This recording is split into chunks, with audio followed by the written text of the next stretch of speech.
It became a concentration camp. It was already, was, how do you call it? At that point, they separated us because my brother was already stickle Musulman. Musulman is a skeleton. I was sent to Prinzheichen. I don't know where he was sent. I know now, at that point, I didn't know that he was sent to a different camp until he worked, he was making the cannons, working, putting in the the powder in the cannons, and the ammunition. So How old were you when your brother and you were separated? How old were you? I was in 1943. I was before Bar Mitzvah in 1939. So how old You were was about I? 15 years old, 15, 15 and a half years Yeah, old. yeah, probably. So, So you were separated and yeah, then separated, and I knew that he was going to, and so I didn't know for a minute anymore, and I was in Markstadt, working in the concentration camp there, and every morning, we got up 5 o'clock, about 30, they woke us up, and we had to go, we got a little piece of bread that mostly made out of chestnuts, no flour, and a little soup. Maybe. Why is the phone ringing? it's okay, we'll just ignore it. We'll just ignore Yeah, I forgot to shut it off. So we move on. So you were receiving Yeah. bread made from chestnuts. Then we had to go out to work. We worked of course, till the evening, and we came back, and that was going on for a while, like this. Until and every time they came, they used to hit at you, not working good, you're not working enough, this and that. And one day, there came a commission, and we had a foreman. Foreman was not from Chenstochov. You heard of Chenstochov? Near, not far from Bendin. Foreman. He became a Volksdeutscher. A Volksdeutscher means that they annexed the area. Ethnic Germans. So,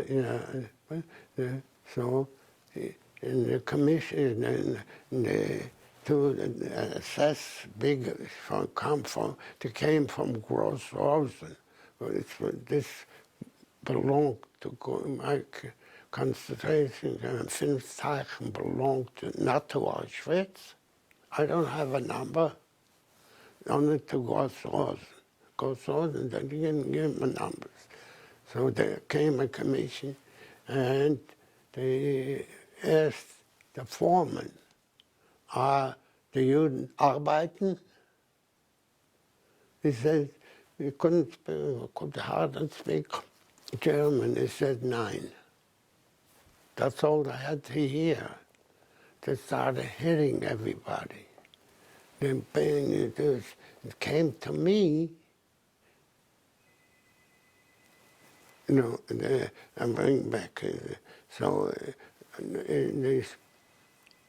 at this point, they marched us back after the evening into the concentration camp, and they said, Commando Kreuzenlesch, I worked for. It was Kreutz and Lesch. It was a German company laying tracks. And I have this finger, see, fell on a track. And you see this nail? The nail is not the same. And lucky so in split open here, and luckily they put me into the Revier. The Revier is what's it called? Here you go to a medical center, what it's called. Looks like the finger was split right open. This finger was split right open here. Yeah, see, split open. Because laying the tracks, we had to do it by hand, not with the prongs that they pick up here. That see, when they lay a track from one place on prongs, we had to put it with the hands. So it fell on my finger. So then they put me in the Revier there, and luckily this man that was in charge there, a Gentile, he was from Sosnovitz. So he bandaged me up whatever he could, no stitches, no stitches. Bandaged me up, and I was there maybe 2 days in that called medical facility. And then after 2 days, he told me they're coming from Gross-Rosen, the commission, Neustadt, and they're going to take all the people out who cannot work anymore. They said, you go back to work tomorrow. You're going back to work tomorrow. Took off the bandages and said, whatever you can do, you do. Go back, because otherwise they'll send you to Auschwitz. And, everything is, but that I have to live, you know what I mean? Every step of my movements is to show me that I'm going to survive. I didn't think at that time. Now, I know, later on in life, I think about it and I realize that every moment that they had the little things, and that I'm going to survive. How is that possible? I said, he cared if I live or not. This guy, the Polak, I don't know if he cared, but he told me. So I went back to work, and one day, so when the foreman said that were not working, they're doing not enough work, so we knew something is going to happen that day. When we came back into after work, so they announced Kreuz und Lesch stehen bleiben. That means we shouldn't disperse, we shouldn't go to the barracks, we have to stay there. Stay there. So they pulled out, they had, what do you call it, a box where you put your feet in, and it has this, and you can't move your feet, and up here you have to put your hands on it, and they give you lashes. Because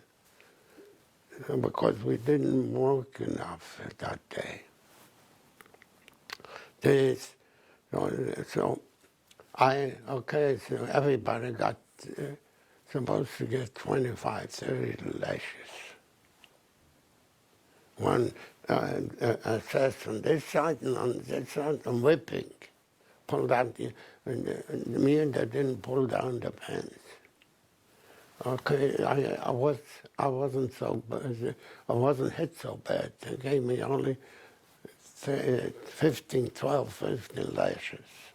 Well, not so bad, but came the others, the bigger people, the others, they gave more. It came to the couple, which was a friend of mine. I say, by the way, at one point, when I picked up my head, and he says the foreman, the assessor was there at that time, he goes with the shovel, give me over the head.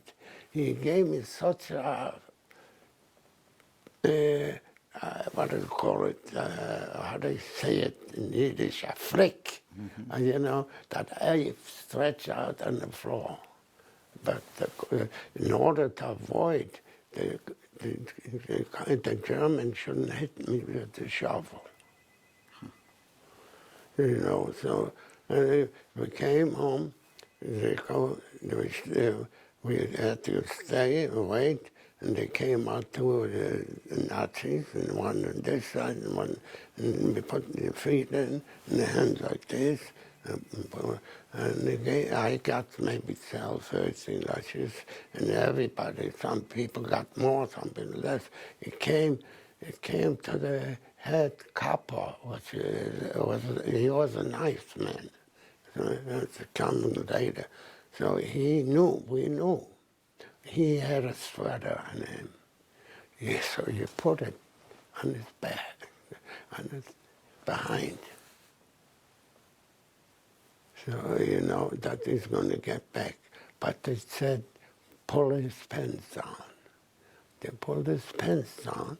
They saw the sweater there. Wow, they got a hold of him. 75 lashes he got. 75. I cannot picture that. They must have left him almost dead. 75 lashes. So you know what happened? We pulled him in the washroom because he was a good man, a very good man. But you know, honestly, unfortunately, he became a cop of whatever, you know. We pulled him in the washroom. We put him on schmattes, and everybody took off whatever he had, put him on cold water, this and that. Well, Hashem, he survived. This is, you know, it was in 43, it was not the end of the war yet. He survived, as a matter of fact, it's going to come, as a matter of fact, we moved, we lived in Israel for a while.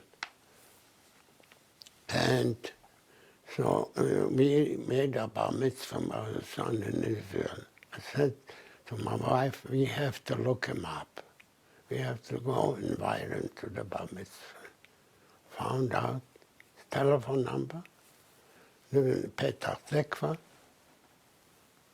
and we called down.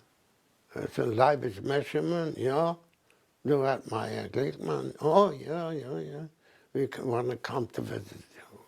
Okay, so came up, took my family, came to visit.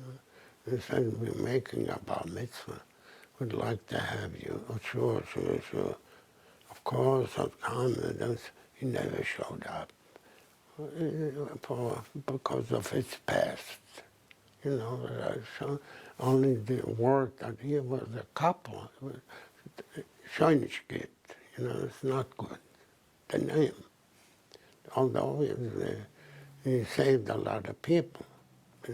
Was he hit before the Germans started hitting you on the Baustelle, on the working, you know, where you worked. So he saw a German wants to hit you, so he did it before in order to avoid the Germans. But the thing alone, so that Yeah, that is 1943, then 44, met Van Steichen, when the Hungarians started to arrive. See new faces. Hungarians started. So at the beginning, we were lucky because they didn't want to eat the food that they gave there, you know. Because they're thinking, oh, well, only here for a couple of weeks, or you know, this and that, you know. So we were, I was, you know, thinking that they didn't realize that they're here in a concentration camp at the beginning. They thought a couple of weeks,